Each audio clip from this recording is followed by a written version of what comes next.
Je ne sais presque pas comment commencer. Je suppose que je vais me présenter. Je m'appelle Nick Norwitz, médecin et titulaire d'un doctorat. Je suis médecin, titulaire d'un doctorat et chercheur en santé métabolique. Et depuis 7 ans, je mène une expérience qui devrait me tuer. Aujourd'hui, nous allons voir si c'est le cas. Je devrais revenir en arrière. Tout a commencé à la fin de mes études universitaires. Sur le papier, tout allait bien. Une bourse à Oxford pour mon doctorat et une place à la Harvard Medical School m'attendaient. Ça, c'était sur le papier. Mais en coulisses, ma vie s'effondrait. J'avais développé une grave maladie inflammatoire de l'intestin qui a ravagé ma vie comme un incendie incontrôlable. J'ai souffert de dénutrition, tombant sous 45 kilos et finissant à l'hôpital car je ne parvenais pas à manger. Psychologiquement, j'étais toujours dans la peur et socialement, c'est difficile à admettre, mais je ne pouvais même pas aller à un rendez-vous car j'avais une chance sur 2 d'avoir un épisode de diarrhée violente, douloureuse et sanglante avant même l'entrée. Franchement, ça gâche tout. Ça en est arrivé au point où, honnêtement, je voulais mourir. Et j'y étais presque en fait. Je faisais des allers-retours en soins intensifs alors que j'essayais de commencer mon doctorat dans un pays tout seul. Mais ce n'est pas une histoire triste, parce que quelque chose a fonctionné. Et je ne m'attendais pas à ce que ça fonctionne. Quand j'étais au plus bas, quand j'étais vraiment désespéré, j'ai essayé un régime extrême, un régime cétogène pauvre en glucides. À ma grande surprise, ma maladie est totalement entrée en rémission, je me sentais bien, mes biomarqueurs étaient normaux et la coloscopie avec biopsie ne montrait aucune activité. C'était incroyable. Mais ce salut a eu un prix. Mon cholestérol a explosé. Il est passé de niveaux normaux et sains avec un cholestérol LDL autour de 90 à des valeurs qui ont explosé. Mon cholestérol LDL a frôlé les 600. Mon cholestérol total a dépassé les 700. Et pendant 7 ans, j'ai vécu comme ça, avec des taux de cholestérol si élevés que tous les manuels que nous avons lus à la faculté de médecine disent que mon cœur devrait être obstrué par des plaques. Je devrais être en train de mourir.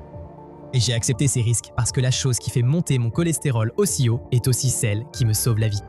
D'un côté, ça me sauve, de l'autre, ça peut me tuer. Aujourd'hui, nous allons découvrir la vérité. Je passe un examen avancé du cœur pour voir ce qui se cache dans mes artères. Mon cholestérol élevé me tue-t-il?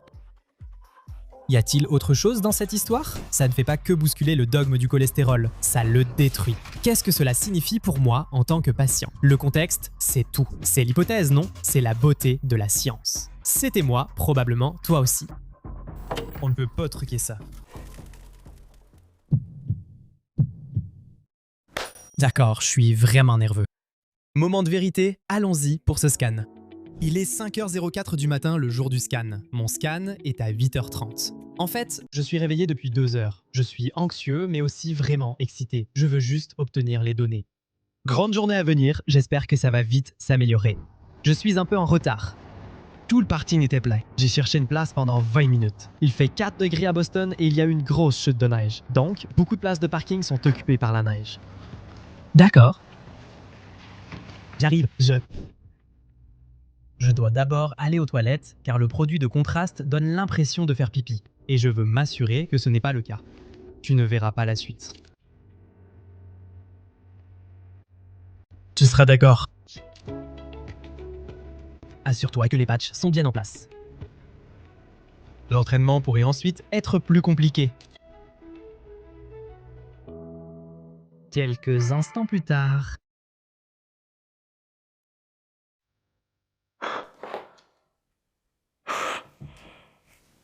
C'est 0.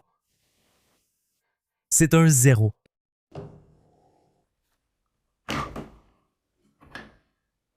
Mon Dieu. C'est mieux que ce à quoi je m'attendais. Je vais vous expliquer. Je sais que je suis jeune, mais le scanner que j'ai passé n'était pas un simple scanner calcique coronarien. C'était un scanner avancé qui recherchait toutes les plaques dans les artères de mon cœur, calcifiées et molles, avec une analyse avancée par intelligence artificielle pour quantifier la plaque au millimètre cube près. Maintenant, petite parenthèse. Pour expliquer simplement le fonctionnement de cette technologie médicale sophistiquée, voici comment cela marche. On vous injecte. J'ai reçu une injection d'un produit de contraste qui, soit dit en passant, donne vraiment l'impression qu'on va se faire pipi dessus. C'est la sensation la plus étrange. Bref, ce produit de contraste circule ensuite dans tout votre corps, y compris dans les vaisseaux de votre cœur, de mon cœur. Vous êtes assis dans un grand tube pendant qu'un scanner à rayon X tourne rapidement autour de vous pour prendre des images sous différents angles. C'est l'essentiel. Nos produits de contraste absorbent très fortement les rayons X. Donc au lieu que les rayons X se contentent de rebondir sur différents tissus, chaque tissu absorbe une quantité différente, ce qui fait que les artères remplies de produits de contraste apparaissent très lumineuses sur le scanner. Donc la machine prend des centaines de coupes transversales, puis les reconstruit en une image complète en 3 dimensions de mon cœur, que vous pouvez voir ici. C'est vraiment impressionnant. Et ensuite, à partir de là, des experts et l'intelligence artificielle, j'ai eu les deux pour une double vérification, peuvent tracer chaque artère et quantifier précisément la quantité de plaques présentes, ainsi que détecter s'il y a des rétrécissements dans les artères. Et mes résultats, on ne peut pas tricher là-dessus, sont à 0. Et soyons clairs, il y a des personnes de mon âge, dans la trentaine, qui ont de la plaque dans leurs artères. C'est en fait assez courant. J'ai parlé avec le PDG de l'entreprise DIA ayant réalisé l'analyse. Il me l'a expliqué.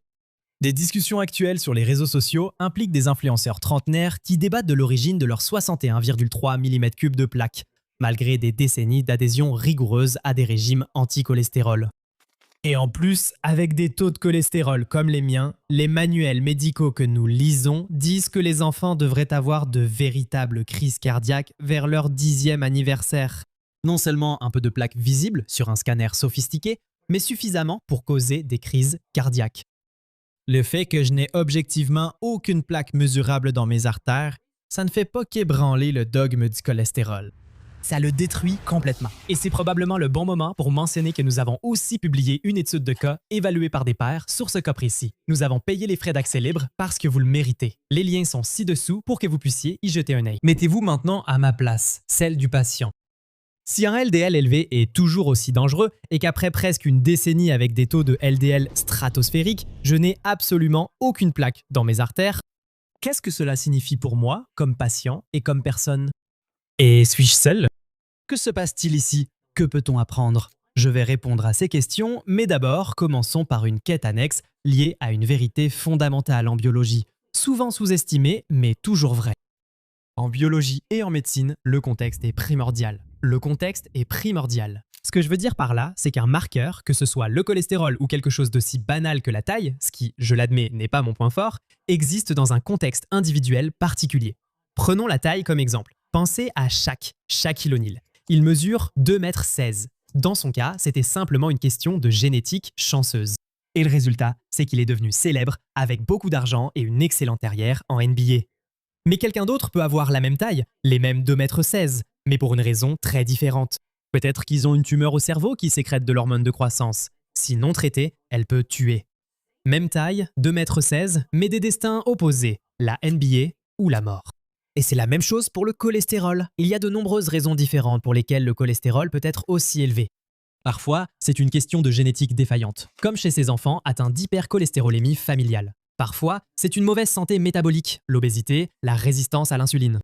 Parfois, c'est une très bonne santé métabolique et un métabolisme utilisant les graisses comme carburant grâce à un régime pauvre en glucides pour des raisons médicales, comme moi.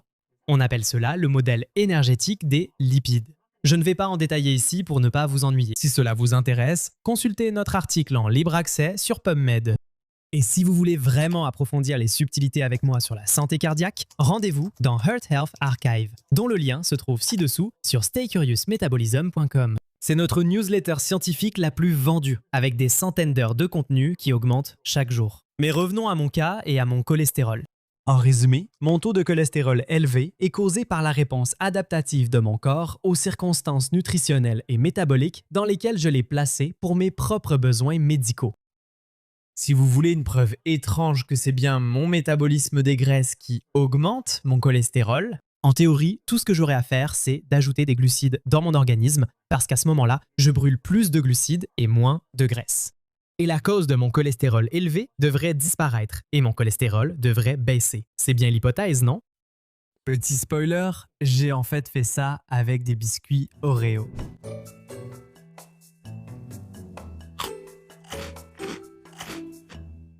C'est un article sur PubMed, recherchez-le.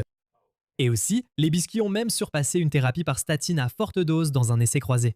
Une baisse de 273 mg par décilitre, soit 71%. Je suppose que c'est ainsi que le cookie au cholestérol s'émiette. Revenons à notre histoire principale. La médecine moderne ne raisonne plus ainsi, oubliant souvent le contexte au profit d'algorithmes qui assurent le bon fonctionnement du système.